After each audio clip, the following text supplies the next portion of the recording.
jigéen ñàgg na noo wane Pastef démb ba tey jile.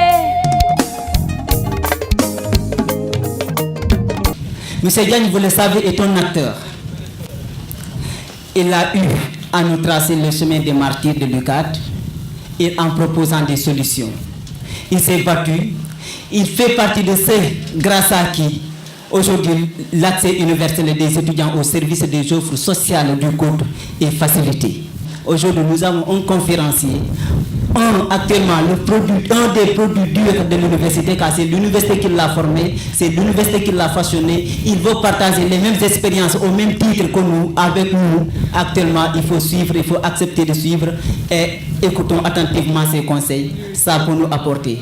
Je dis le plus souvent, n'appréciez pas la personne comme il est, mais appréciez le contenu de ce qu'il va dire. C'est le plus important. Même si après il y aura des divergences quelque part. Mais nous avons des conférenciers de renommée internationale. M. Diagne va nous présenter les obstacles liés au développement économique de la femme. Il est également le conseiller technique du directeur du COUD. Il est psychologue de formation. Je voudrais m'entendre avec vous sur le terme comportement.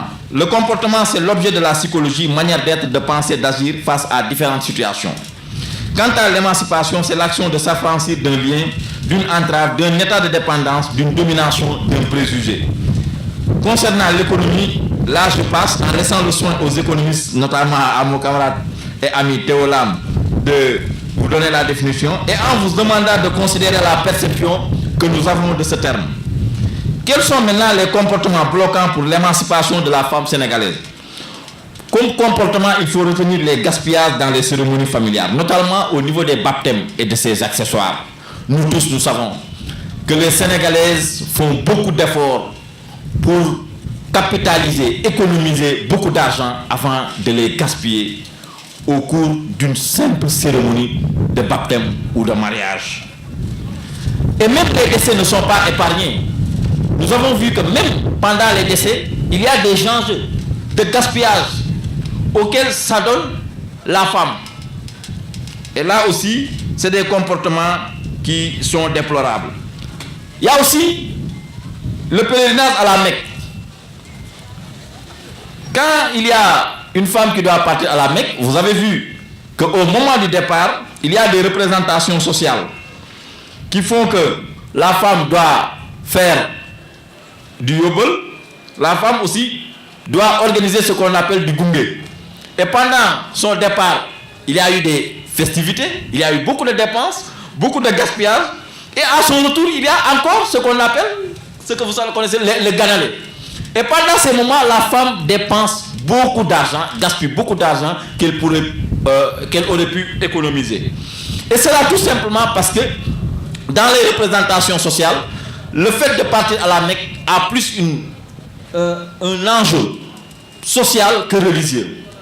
Et pour comprendre l'enjeu social, quand la femme revient, elle porte le titre de Adja ou de Adjaratou. Et c'est ce titre-là qui fait qu'il y a eu toute une cérémoniale pour faire de sorte que la femme soit célébrée et qu'on sache partout dans la contrée que telle femme est devenue Adja ou Adjaratou. Au niveau des fêtes religieuses aussi, c'est pareil. En plus de pousser les hommes à faire des dépenses excessives, parce qu'il y a beaucoup d'hommes pendant les fêtes religieuses qui reçoivent beaucoup de pression, du fait de l'habillement de leurs femmes et de leur progéniture, mais aussi du fait même de l'achat du bélier. Il y a des femmes qui n'acceptent pas qu'on leur achète des raïmoudés, comme elles disent, au point qu'elles mettent trop de pression auprès de leur mari, mais elles ne se limitent pas là. Après, elles font beaucoup d'autres dépenses en termes que nous pouvons considérer comme des gaspillages. Et ces fêtes religieuses sont notamment la Tabaski, la Korité, les Gamou et les Magal. Pour ceux ou celles qui habitent dans les villes religieuses, contrairement à ce que l'on pense, quand il y a Gamou à Tiwawan, Magal à Touba, les populations autochtones préparent ces événements en faisant énormément de dépenses. À telle enseigne que ces fêtes-là, ces fêtes religieuses sont beaucoup ou aussi lourdes que les fêtes religieuses traditionnelles, à savoir la Tabaski et la Korité. Il y a aussi des comportements liés à l'intellect. Le premier comportement, c'est l'ignorance. Si vous êtes ignorant, vous ne pouvez pas être développé économiquement. Parce que si vous êtes ignorant, vous ne pouvez même pas faire des calculs. Vous ne pouvez même pas soutenir une petite et moyenne entreprise.